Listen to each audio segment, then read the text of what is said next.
பிரச்சனை most of நிறைய பேர் ஃபேஸ் பண்ணியிருப்போம். என்ன அப்படின்னா, நம்ம கூகுள் ப்ரௌசர் தான் மோஸ்ட் ஆஃப் யூஸ் பண்ணுவோம். ஒரு மூவி டவுன்லோட் பண்ணுறதுக்கு, இல்லை ஒரு ஃபைல்ஸ் டவுன்லோட் பண்ணுறதுக்கு எல்லாத்துக்குமே க்ரோம் ப்ரௌசர் யூஸ் பண்ணுவோம். அப்படி இந்த க்ரோம் ப்ரௌசரை நம்ம டவுன்லோட் பண்ணும்போது, க்ரோம் ப்ரௌசரில் ஏதாச்சும் ஒரு ஃபைல்ஸை நம்ம டவுன்லோட் பண்ணும்போது, நமக்கு பார்த்தீங்கன்னா அந்த ஃபைல் சைஸு அதிகமாக இருக்கும். 1 GB 2 GB அந்த மாதிரி டைமில் இருக்கிற பட்சத்தில் நம்மளால அந்த ஃபைல்ஸை முழுசாக டவுன்லோட் பண்ண முடியாது. என்ன மாதிரி பிரச்சனை வரும் அப்படின்னா, இது 5G யூஸர் சொல்லுவோம். பட் ப்ரோ எனக்கெல்லாம் பார்த்தீங்கன்னா ஜஸ்ட் ஒரு 1 மினிட் போதும், எத்தனை ஜிபினா டவுன்லோட் பண்ணிவிடுவோம் அப்படின்னு. பட் இதுவே 4G யூஸராக இருந்தால் அவங்களுக்கு கொடுக்குறதே 1 GB 2 GB தான் வந்து கொடுத்துருப்பாங்க. அதுவும் பார்த்தீங்கன்னா அந்த கோட்டா அன்றைக்கான கோட்டா முடிஞ்சப்போனா அந்த படத்தை நம்ம அடுத்த நாள் டவுன்லோட் பண்ணணும்னா இங்கே நமக்கு பாஸ் பட்டன் இருக்கும். ஸோ நம்ம ப்ரௌசரில் நம்ம டவுன்லோட் பண்ணுறோம் அப்படின்னா அந்த பாஸ் பட்டன் இருக்கும். அந்த பாஸ் பட்டனை ப்ரெஸ் பண்ணிட்டோம் அப்படின்னா நம்ம எகெயின் நமக்கு டேட்டா வந்த அப்புறமோ இல்லை அடுத்த நாளாக நம்ம அந்த படத்தை டவுன்லோட் பண்ணணும் அப்படின்னா நம்ம ரெஸ்யூம் அப்படின்னு கொடுக்கும்போது மறுபடியும் ஃபஸ்ட்டு தான் நமக்கு டவுன்லோட் ஆகும். ஆனால் நம்ம விட்டத்துலேருந்து டவுன்லோட் ஆகாது.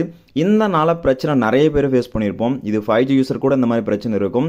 என்னதான் உங்ககிட்ட டேட்டா இருந்தாலும் பார்த்தீங்கன்னா உங்களுக்கு இந்த மாதிரி பிரச்சனை வரதான் செய்யும்.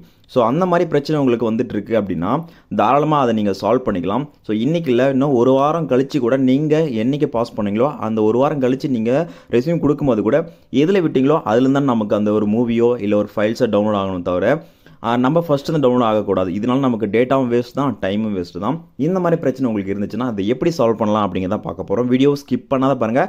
மறக்காமல் இந்த வீடியோ லைக்குன்னு நம்மளோட சேனலை சப்ஸ்கிரைப் பண்ணிக்கோங்க. மறக்காமல் உங்களுடைய ஆண்ட்ராய்ட் ஃபோனில் இந்த ட்ரிக்கை ட்ரை பண்ணுங்கள், கண்டிப்பாக உங்களுக்கு ஒர்க் ஆகும். இப்போ என்ன பண்ணலாம் அப்படின்னா, உங்களுக்கு கூகுள் ப்ரௌசர் இருக்கு இல்லையா, ஸோ அதை வந்து க்ரோம் ப்ரௌசர் அதை லாங் ப்ரெஸ் பண்ணிக்கோங்க.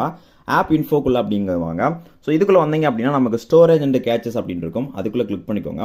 ஸோ இப்போ பார்த்தீங்கன்னா நமக்கு இருக்கிற அந்த கேட்ச் அப்படின்னு டேட்டா ஒன்று இருக்கும். ஸோ பார்த்தீங்கன்னா இங்கே இருக்கும். ஸோ கேட்சில் கிட்டத்தட்ட 1.13 GB இருக்குது. இங்கே மேலே பார்த்தீங்கன்னா நமக்கு கிளியர் ஸ்டோரேஜ் இருக்கும், அப்புறம் கிளியர் கேட்ச் அப்படின்னு இருக்கும். இப்போ நீங்கள் அந்த கிளியர் கேட்ச் இருக்கு இல்லையா, அதை மட்டும் நீங்கள் கிளியர் பண்ணிக்கோங்க. ஸோ கிளியர் பண்ணிட்டீங்க அப்படின்னா உங்களுக்கு இனிமேல் இந்த மாதிரி பிரச்சனை வராது. அதாவது நீங்கள் டவுன்லோட் பண்ணும்போது உங்களுக்கு பெண்டிங் வருதோ இல்லை அப்படின்னா உங்களுக்கு ரெஸ்யூம் கொடுத்தா ஸ்டார்டிங்லேருந்து வந்து உங்களுக்கு வந்து எகெயின் வந்து அந்த ஃபைல்ஸ் வந்து டவுன்லோட் ஆகுது, இந்த மாதிரி பிரச்சனை இருக்காது. உங்களுக்கு எப்போல்லாம் இந்த மாதிரி பிரச்சனை வருதோ சேம் இதே செட்டிங்ஸ்குள்ளே வந்து இந்த கிளியர் கேட்சை மட்டும் கொடுத்துட்டு போங்க. கண்டிப்பாக நல்லாவே வந்து ஒர்க் ஆகிட்டு இருக்கு. ட்ரை பண்ணி பாருங்கள்.